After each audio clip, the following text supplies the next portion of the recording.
Dan pemirsa, untuk membahas peluang pasangan Amin dan Ganjar Mahfud mampu membuktikan kepada Hakim Mahkamah Konstitusi tentang tuduhan pemilu curang yang terstruktur, sistematis, dan masif. Kami akan membahasnya dengan pakar hukum tata negara Charles Simabura. Selamat malam Bang Charles. Selamat malam Mbak Vera. Baik Bang Charles, jika besok ini sudah dibuka pendaftaran sengketa pemilu di MK hingga tanggal 23 Maret, kira-kira kapan proses dimulainya sidang sengketa pemilu di MK ini?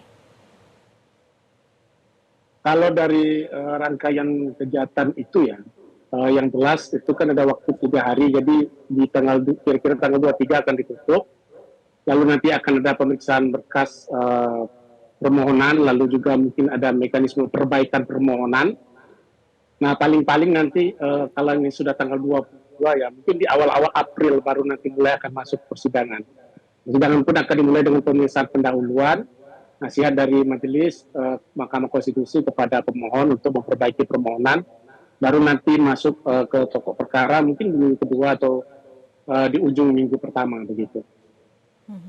Jadi tidak akan terjeda dengan adanya Lebaran begitu ya?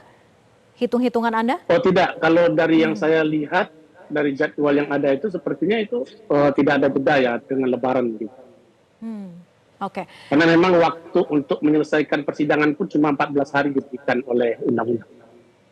Artinya memang mahkamah harus sangat ketat ya dalam konteks durasi waktu yang disediakan oleh undang-undang untuk menyelesaikan perkara ini. Karena selain perkara ini kan juga ada nanti perkara pemilu legislatif ya, DPR, DPD, dan DPRD juga. Baik, Bang Charles, dengan selisih suara yang besar mencapai sekitar 50 juta suara, apakah masih ada peluang untuk merubah hasil pilpresnya? Kalau peluang selalu ada ya, makanya kemudian saya sangat setuju dan mendorong para pihak untuk tampil di Mahkamah Konstitusi agar perdebatan-perdebatan yang beredar di luar ya itu tidak menjadi liar dan kita selesaikan secara hukum dan konstitusi. Nah, terkait dengan peluang selama ini juga Mahkamah sebenarnya juga tidak serta-merta hanya berkutat pada persoalan hitung-hitungan angka. Ya. Ada pendekatan kuantitatif dan juga pendekatan kualitatif. Dari beberapa putusan Mahkamah Konstitusi terkait dengan pelanggaran TSM di pemilu kada, itu misalnya dimulai pada tahun 2008 pada saat pilkada Jawa Timur, lalu beberapa pilkada di 2010, itu banyak sekali dalil-dalil permohonan yang kemudian diperiksa di luar dari apa yang kemudian ditentukan di dalam undang-undang terkait dengan pelanggaran TSM itu. Artinya, selain menghitung secara kuantitatif, juga Mahkamah membuka diri untuk adanya penghitungan secara kualitatif.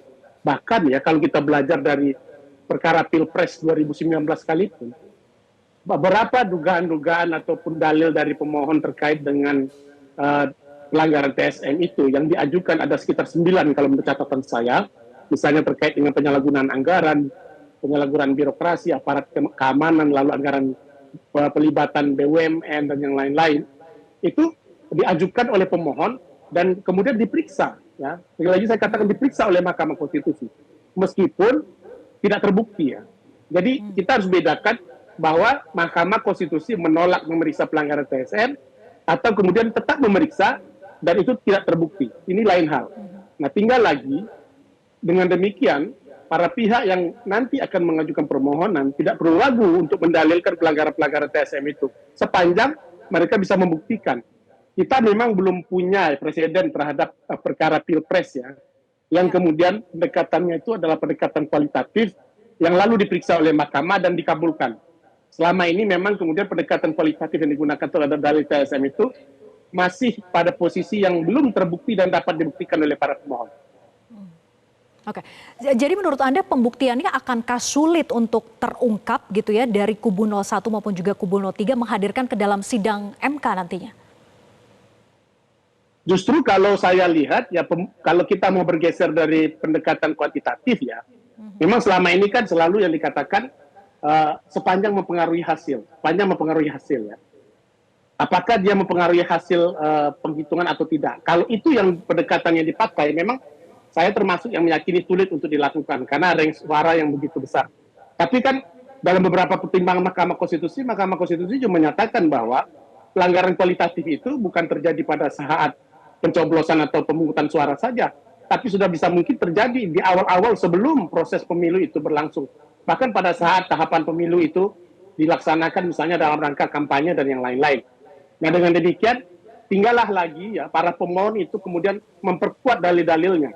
Misalnya terkait dengan unsur terstruktur. Terstruktur itu undang-undang kemudian menyatakan ya ada dua pihak yang dapat diduga sebagai pelaku pelanggaran terstruktur, yaitu penyelenggara negara dan penyelenggara pemilu.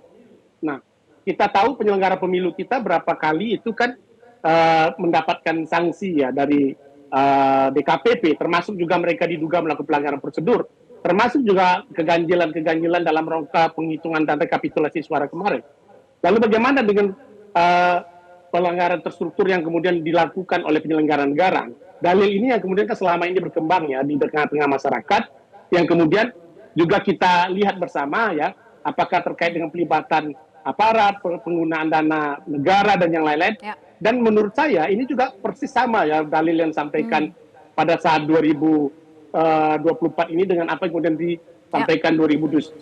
Nah, belajar dari sengketa Pilpres 2019, saya pikir para pemohon juga harus hati-hati dan juga harus firm ya dengan bukti-bukti yang ada, sehingga kemudian permohonan menjadi dikabulkan dan tidak kandas di Mahkamah Konstitusi. Ya, Bang Charles, menurut analisa Anda mungkin tidak nanti di sidang MK akan ada terobosan. Mengingat jika di sidang-sidang MK sebelumnya belum pernah menyelidiki yang namanya pra pencoblosan atau cipta kondisi sebelum adanya pencoblosan itu berlangsung. Mungkin tidak terobosan itu akan terjadi di sidang sengketa MK nanti ini? Mungkin saja ya. Kenapa? Karena kita kan juga selama ini MK juga sudah seringkali mendalilkan bahwa tidak boleh ada yang diuntungkan dari sebuah tindakan curang ya dalam proses pemilu. Nah itu yang kemudian selalu dipegang. Makanya kemudian tergantung lagi kepiawaian dari pemohon dan juga keyakinan hakim konstitusi terkait dengan pemeriksaan perkara ini. Jadi kalau mungkin tidak mungkin, saya termasuk mengatakan mungkin saja. Kenapa? Karena dari dalil-dalil TSM yang terbukti sebelum-sebelumnya, itu masing-masing perkara itu memiliki karakteristik yang berbeda-beda. Dan itu kemudian juga dikabulkan oleh mahkamah begitu. Terkait misalnya ada yang fokus di pelibatan ASN ya, lalu juga ada yang fokus di penggunaan dana negara, lalu juga netralitas aparat dan yang lain-lain. Termasuk juga keterpenuhan syarat formal. Ada satu pilkada yang kemudian mahkamah kemudian memeriksa keterpenuhan syarat formal. Bukan tidak mungkin juga kalau mampu didalilkan keterpenuhan syarat formal dari pasangan Prabowo Gibran yang kemudian bermasalah akibat putusan MK 90 kemarin, termasuk juga putusan DKPP, itu juga bisa saja didalilkan kemudian. Ya, kemudian Bang Charles, bahwa kubu Ganjar akan menghadirkan ahli behavior voters untuk membuktikan bahwa ada mobilisasi suara dengan menggerakkan dan memberikan pengaruh kepada pemilih untuk merubah pilihannya. Tapi kalau kita bicara soal politisasi bansos, ketika memang warga menerima bansos itu dan walaupun ada arahan ataupun tidak ada arahan, kemudian mereka tergerak untuk melakukan pilihan terhadap salah satu paslon, bukankah sulit untuk membuktikannya, Bang Charles?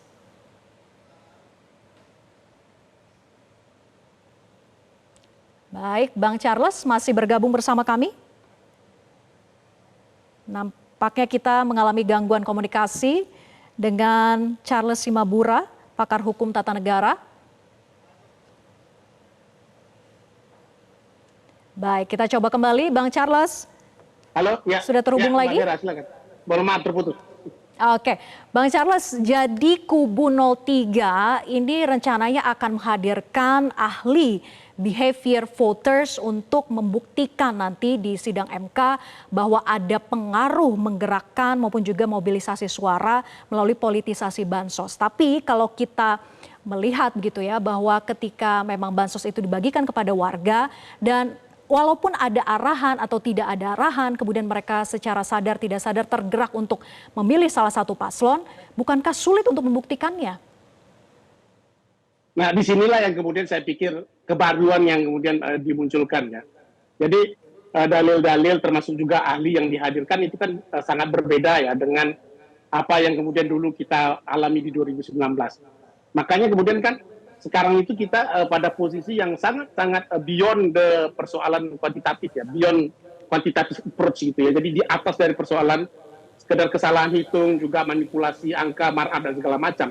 Sekarang itu mencoba untuk melakukan pendekatan secara kualitatif, apakah intervensi negara melalui program-program negara yang kemudian terafiliasi ya, preferensi politiknya dengan salah satu pasangan calon itu berpengaruh.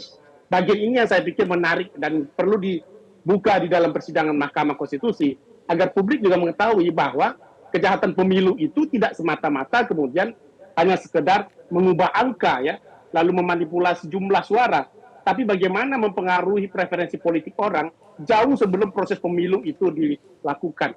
Dan itu di 2008 pada saat Pilkada 41, perkara 41 2008 yang memeriksa perkara Pilkada Jawa Timur ya, itu salah satu pertimbangan mahkamah pada waktu itu begitu.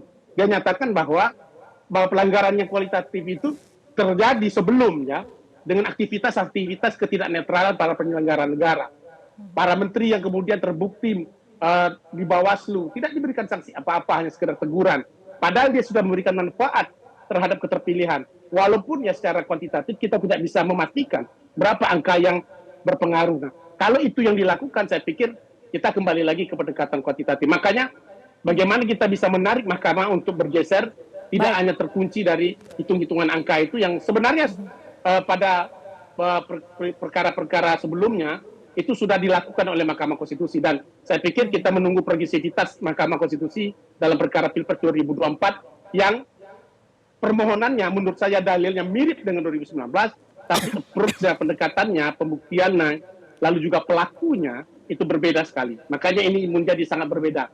Sehingga kemudian sangat menarik melihat setiap sengketa Pilpres, PHPU-nya maupun Pilkada itu case by case. Karena apa? Karena karakteristik TSM-nya itu berbeda-beda di antara kasus satu kasus yang lainnya. Baik, terima kasih Bang Charles atas diskusinya. Kita nantikan bersama bagaimana Baik, terima kasih, sengketa Mbak Vera. pemilu di MK. Baik, selamat malam.